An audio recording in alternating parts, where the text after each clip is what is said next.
नमस्कार, प्रवास साक्षी news network और आप सभी का स्वागत है। जम्मू कश्मीर के पहलगाम में आतंकी हमले के दौरान अपनी आंखों के सामने अपनों को खोने वाले या वहां से किसी तरह बचकर आने वाले लोगों ने जो दास्तां सुनाई है वह झकझोर कर रख देने वाली है। हम आपको बता दें कि अपने पिता को खोने वाले ऑस्टिन उर्फ कोल्डी ने कहा है कि हमलावरों में नाबालिग लड़के शामिल थे और वे अपने सिर पर कैमरा लगाकर आए थे। दक्षिण कश्मीर के पहलगाम में मिनी स्विट्जरलैंड के नाम से मशहूर प्रमुख पर्यटक स्थल बैसरन में मारे गए लोगों में इंदौर के सुशील नथानियल भी शामिल थे। सुशील नथानियल इंदौर से करीब 200 किलोमीटर दूर अलीराजपुर में भारतीय जीवन बीमा निगम के प्रबंधक के रूप में पदस्थ थे। वह अपने पूरे परिवार के साथ कश्मीर घूमने गए थे। आतंकियों ने नथानियल की बेटी आकांक्षा के पैर में गोली मारकर उसे घायल कर दिया था। आतंकी हमले के वक्त नथानियल के साथ उनकी पत्नी जेनिफर और उनका बेटा ऑस्टिन भी था। हमले के दौरान मां बेटा सुरक्षित बच गए थे। अपने पिता की मौत के शोक में डूबे ऑस्टिन ने संवाददाताओं से कहा, आतंकियों में 15-15 साल के नाबालिग लड़के शामिल थे। वे कम से कम 4 लोग थे। वे आतंकी वारदात के दौरान सेल्फी ले रहे थे और अपने सिर पर कैमरा लगाकर आए थे। उन्होंने बताया कि आतंकियों ने उनके पिता और मौके पर मौजूद अन्य सभी लोगों से उनकी धार्मिक पहचान पूछकर उन्हें गोली मारी और यह तसल्ली करने के लिए उनसे कलमा पढ़ने के लिए कहा कि वे मुस्लिम हैं या गैर मुस्लिम। ऑस्टिन ने बताया, इस तरीके से आतंकियों ने मेरे सामने 6 लोगों को गोली मारी। उन्होंने बताया कि अगर कोई व्यक्ति आतंकियों के कहने पर उन्हें कलमा पढ़कर सुना रहा था तो उन्होंने बाद में उसके कपड़े भी उतरवाए थे। ऐसी ही कहानी सूरत और नागपुर के परिवार ने भी सुनाई है। हम कश्मीर में पहलगाम में गए थे। हमने पहलगाम में 5 पॉइंट देखे थे। उसमें जो मिनी स्विट्जरलैंड है सबसे टॉप वाला था। उधर हम गए थे, 10-15 मिनट ही रहे थे। भूख लगी थी तो खाना खा रहे थे, तभी गन फायरिंग की आवाज आई थी। हमें लगा कुछ हुआ था। हमने पूछा भी वो रेस्टोरेंट वाले से कि क्या हुआ, उन्हें भी कुछ नहीं पता था। तो जब वो आतंकवादी ज्यादा गोली मारी है तब सबको पता चला कि टेररिस्ट घुसा है, तो हम छुप गए। उन लोगों ने ढूंढ लिया। हमको तो वो 2 दिखे थे और एक ने आके बोला मुसलमान अलग हो जाओ और हिंदू अलग हो जाओ, जेंट्स खाली। और बाद में हिंदू के सारे जेंट्स को गोली से मार दिया और बोला 3 बार कलाम बोला।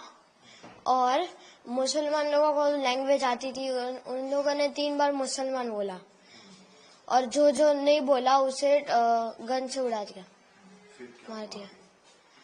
फिर आगे वो चले गए।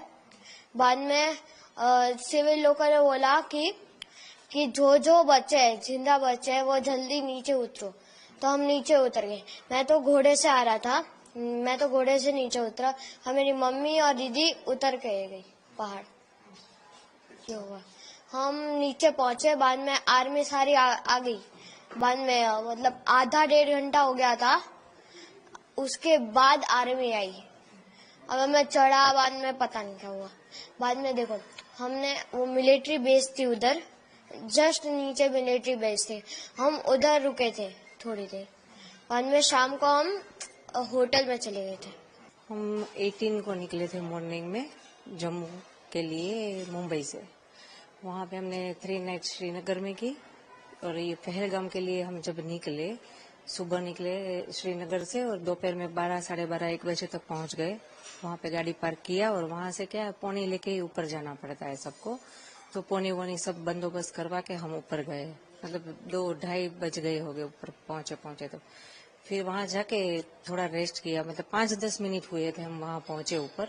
और बच्चे को भूख लगी थी तो कुछ नाश्ता वास्ता करने बैठे, इतने में फायरिंग की आवाज आई। तो हमने सब तरफ देखा पर कुछ दिखा नहीं। तो हमने शॉप वाले से पूछा कि आवाज कैसी है। वो लोग भी डर गए कि मैडम पता नहीं, हमने भी आज पहली बार सुनी है। और इतनी देर में फिर से वापस वो फायरिंग की आवाज आई तो सबको लगा कि नहीं कुछ तो गलत है। तो सब अपनी जान बचा के इधर उधर छिपने के लिए भागे, पर कहीं छिपने की जगह थी ही नहीं, क्योंकि पूरा तो बाउंड्री किया हुआ था। तो कहाँ कोई भागे, कहाँ कोई छिपे। और इतने में सडनली वो हमारे सामने आके खड़ा हो गया। जो हम इस तरफ झुक के जहाँ पे थे, हमारे सामने तो एक था, बाकी कहीं भी हर जगह सबको घेर लिया था उसने। हमारे सामने जो एक बंदा था उसने ये बोला हिंदू एक तरफ हो जाओ, मुसलमान एक तरफ हो जाओ। फिर उसने बोला कलाम, तो जो मुसलमान थे उसने बोला कि मुस्लिम। फिर उसने बोला कलाम, फिर मुस्लिम, फिर कलाम, फिर मुस्लिम। जो उनका होगा कुछ, हमें तो वो पता नहीं था, क्योंकि मेरे बाजू में जो लेडी थी वो मुस्लिम थी, तो मैं सुन रही थी। जैसे ही वो आतंकवादी कलाम बोलता है ना, तो जो मुसलमान होते हैं वो लोग बोलते हैं मुसलमान। तो वो उसने पूछा, हिंदू को एक तरफ किया और जो भी हिंदू भाई थे सबको शूट कर दिया। जो मेरे सामने जो बंदा खड़ा था, मतलब पूरा इतनी लंबी हाइट थी और उसने ग्रीन कलर का पहना था, पूरा वो टॉप, वो पैजामा वगैरह पहनते हैं ना, वो कुर्ता और पैजामा, वो उसने पहना था। ऊपर वो जो नमाज पढ़ने के टाइम जो कैप पहनते हैं वैसी कैप पहनी थी। इतनी लंबी दाढ़ी थी, गोरा लंबा पतला था। और वो AK-47 क्या, वो लंबी वाली जो गन होती है 2 फुट लंबी, मतलब, और गन के आगे कैमरा था एक, तो ऐसे एकदम आसानी से शूट करके चलाए गए। मतलब जैसे कि ये कैमरामैन यहाँ पे और हम इधर बैठे हैं छिपके, वो हमारे सामने था। हिंदू मुसलमान को अलग किया और जो हिंदू भाई थे सबको वहीं खड़े खड़े सबको गोली मार दी। हम सब आसपास ही थे, ज्यादा दूर नहीं थे, सब मतलब एक टच में ही थे। एक दूसरे का हाथ पकड़ के सब हम डर के नीचे बैठे थे कि हमें कोई लेना देना नहीं है, किसी की जानहानि ना हो, इस डर से हम लोग सब नीचे बैठे थे। फिर भी उसने किसी को नहीं बख्शा। हमारे साथ जो भी जेंट्स है, आई थिंक 6 to 7 थे, सबको उसने गोली मारी।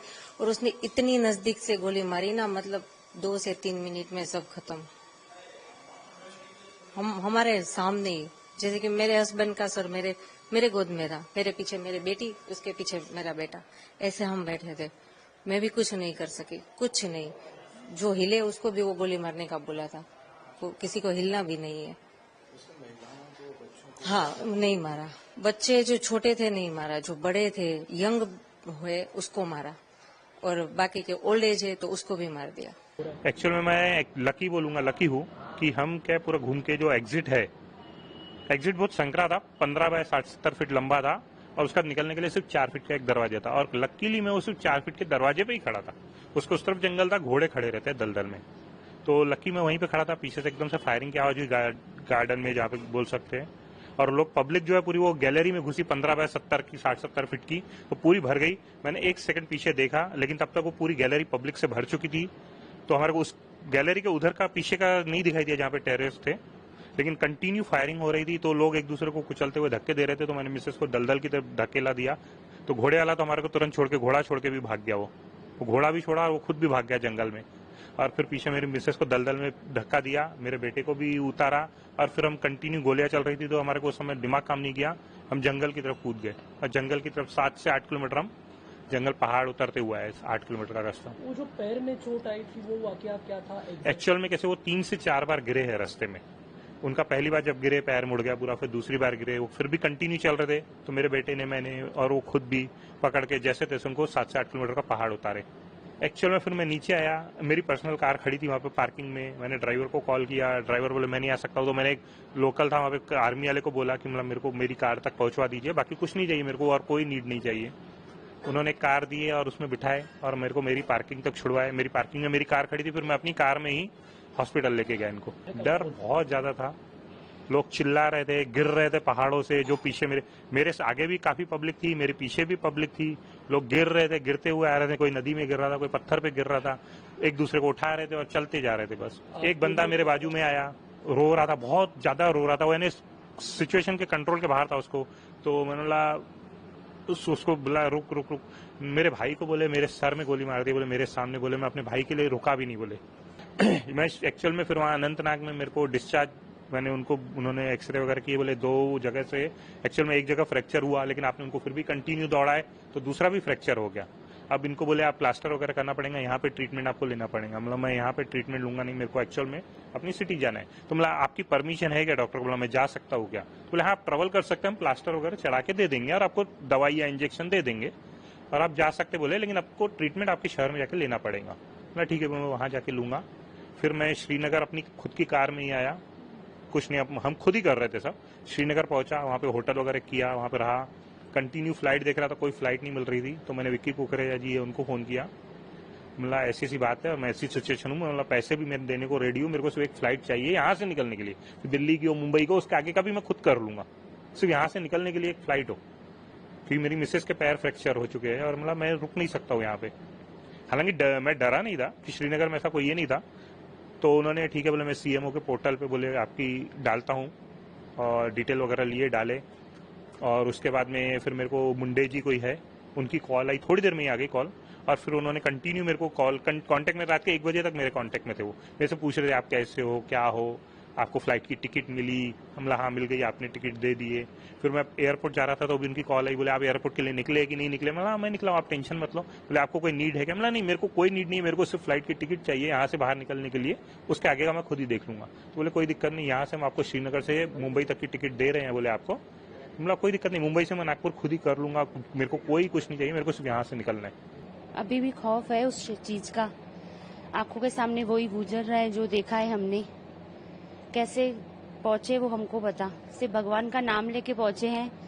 2 मिनट का फासला था, नहीं तो हम यहाँ तक आज नहीं रहते थे। पीछे मुड़ने का टाइम ही नहीं था हमारे पास कि हम पीछे देखें कि क्या हो रहा है। भीड़ इतनी ज्यादा थी कि हमको इतना डर लग रहा था कि हम सिर्फ आगे ही जाते जा रहे थे। खाई आ रही थी, पत्थर आ रहे थे, नदियां आ रही थी, बस बढ़ते जा रहे थे। 8 किलोमीटर की दूरी पर, यानी हम 8 किलोमीटर चले, 4 बार मैं फिसल गई। उसके बाद भी भगवान का नाम लेके इन्होंने और मेरे बेटे ने हेल्प की मेरी, तभी पहुंच पाए, नहीं तो आज हम यहाँ पे नहीं रहते थे। अगर आप भी लेना चाहते हैं देश दुनिया की तमाम जानकारी तो आज ही सब्सक्राइब करें हमारे चैनल को। साथ ही नीचे दिए बेल आइकन को जरूर दबाएं ताकि हर अपडेट आप तक पहुंच सके।